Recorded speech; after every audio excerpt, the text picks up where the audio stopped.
Dark Souls, a game known for its difficulty, is certainly tough. While I think the game is not as hard as people make it out to be, it is certainly not an easy game. However, I can take it a step further and make it impossible for me to beat it by softlocking the game.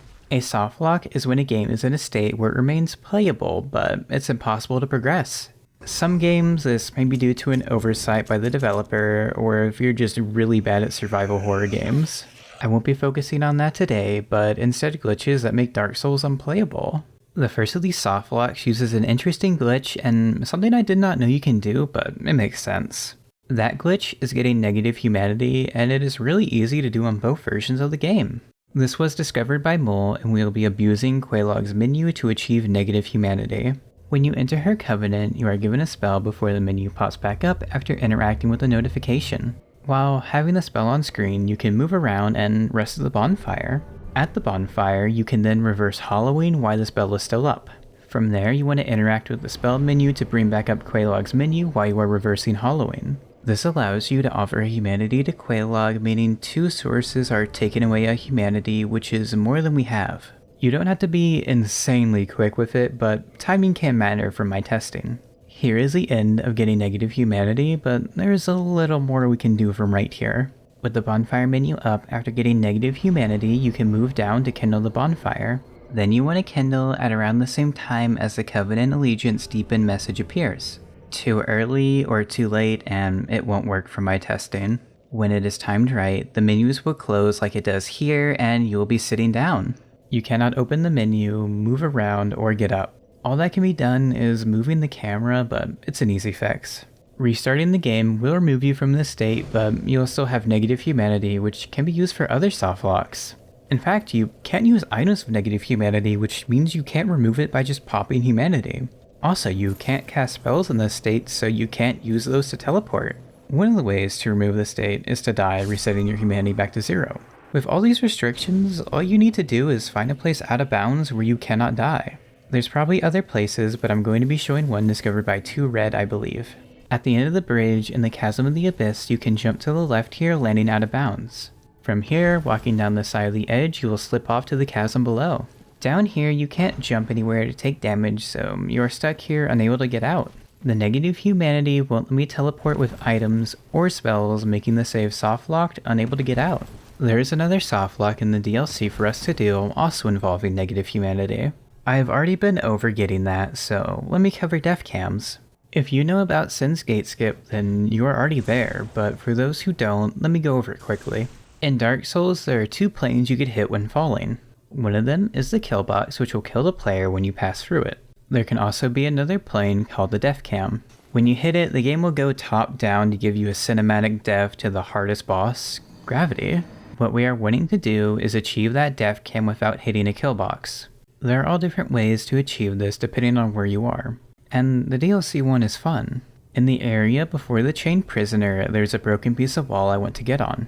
The reason why I am playing Prepare to Die is because of this. It is possible on the remastered version, but way more difficult for some reason. For Prepare to Die, I just walk forward and sometimes I'll just walk up it. Once up here, a hard jump is needed to go across the chasm to the staircase. I will run against this end here, trying to get over as far as I can on the right side and then jump. If done correctly, I will be on the other side being put into death cam where more fun awaits. Now, I need to jump back in bounds while in death cam, which happens to make the game control with tank controls. From the top of the staircase, I turn, attempting to jump back over to a lower part in the wall. I need to make sure the jump is landing in the sweet spot and I'm jumping far enough to get over. Once back in bounds with death cam, I'm going to take a shortcut elevator back up to the start of Illusory Township. This is something else that makes the glitch hard because I can't see where I'm going with the camera this low.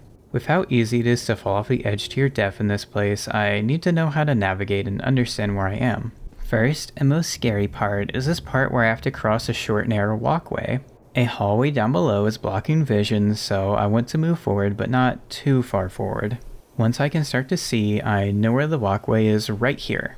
With my tank controls, I carefully maneuver and it is easier from here. Certainly not 3 though, but another staircase is here. To avoid death, I just hug the right as there is a wall. Once far enough forward, I start to get some more visual cues. I can see the staircase here that I will drop down from. Moving forward, I will turn the corner before rolling down onto the wooden walkway. Delicately walking, I want to make 2 left turns to end up at the Illusory Wall. That wall has a message before it, so I know where to turn to get into the room. Once through, I can quit out. Loading back in, I cannot warp away because of the negative humanity. The only way out from here is if you had something to use light to open the Illusory Wall, which we don't. So, the save can no longer progress, locking it out. Now, not every softlock is as complicated. Sometimes Dark Souls is just Dark Souls. In this clip, Danflash was just kindling the bonfire when a hollow hits them with an arrow cancelling it. This causes the menu to close, but Danflash can only look around.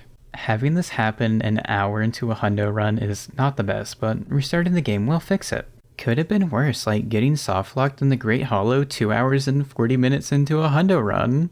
Well, that happened to Kahmul when they tried to drop down into the center of the tree of the Great Hollow. Terrible to see, but there is a way out.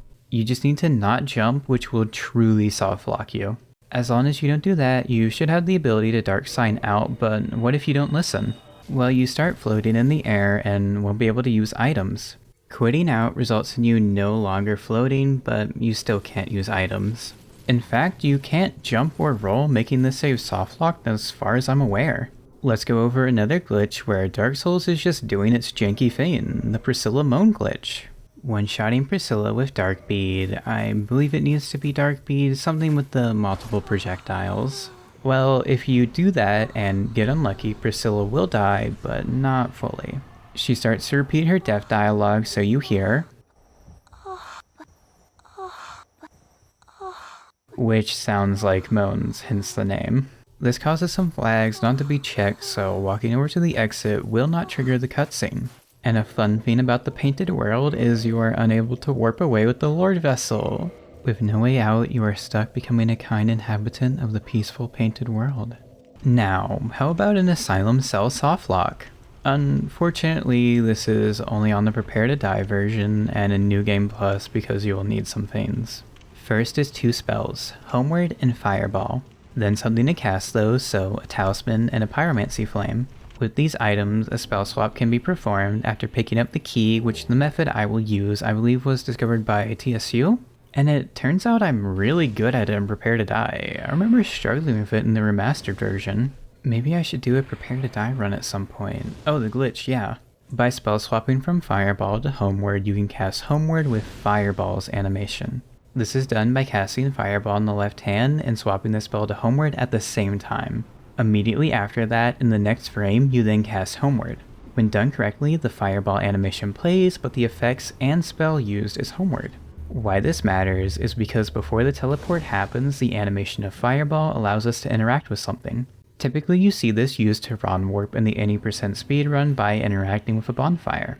We don't have a bonfire in the cell, but we do have a door to interact with mere frames before teleporting away. Once loaded back in after the warp, the door is open, but it can still be interacted with, allowing me to close it? This most likely happens because we were warped away before the flag saying the door can no longer be interacted with is ticked. So, when I close the door, that flag is then ticked and I can no longer interact with it.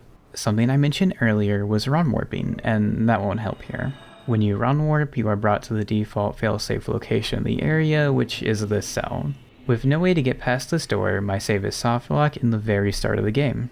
It is definitely cool, however having to go into New Game Plus can take a little bit. So, let me show the final method I'm showing today and the reason I wanted to make this video. Starting in the cell, I have a very standard start, but the only thing that matters, sort of, is the black firebombs. They are just used to defeat enemies easier and quicker because I'm seeing how fast I can softlock the game from a new start. So, in typical speedrun fashion, I'm defeating the Asylum Demon with firebombs before making my way to Oscar. He gives me the key to progress and the big Asylum key that allows you to leave the Asylum. Keep that in mind while I make my way up and past the hollows to quit out next to the undead soldier to reset the enemies. I don't want to deal with the others after I kill the armored hollow with a firebomb. They have a chance to drop a Titanite shard, but honestly I modified the game to make it 100%. I don't have time for like a 2% drop chance because this shard is needed for a glitch called Drop Swap. This glitch was discovered by Kahmul and is possible on both versions of the game. To perform it, you need to be able to drop an item in a tab next to the tab of the item you want to drop. In this case, I'm wanting to drop the Big Pilgrim's Key, so I need an upgrade material because you can't drop spells. Which I did just get from the Hollow, but it is at the top of the menu while the Big Pilgrim's Key is at the bottom. To fix this, I just changed the order of the key to be at the top, so now the fun part. Inputs. I will start by positioning my mouse cursor over where the drop is in the menu that pops up. Swapping back over to the Titanite shard, I will use another mouse input. I hold down left click, or in this case Y, because I rebound the controller to make my life easier. The rebind is set to only input on a release like a mouse click does in the menus for some reason. That is not bad because it allows me to input multiple confirm inputs quickly.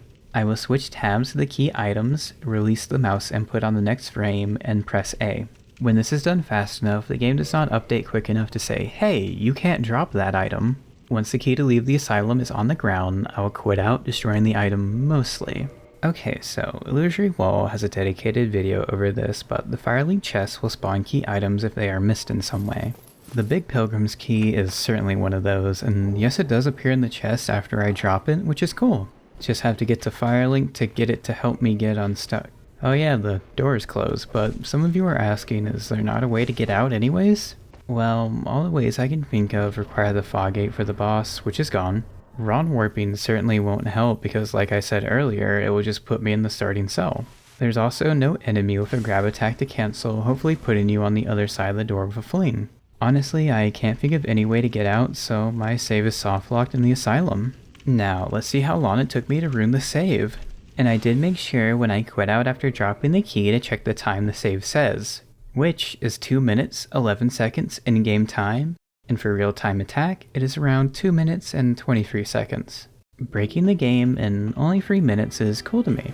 I don't know what it is about this game, but Dark Souls 1 just has so many glitches that make doing dumb things possible, and I would not want it any other way. I hope you enjoyed me breaking this game as much as I had fun doing it. Thank you to my members at any tier, and as always, thank you for wasting your time with me.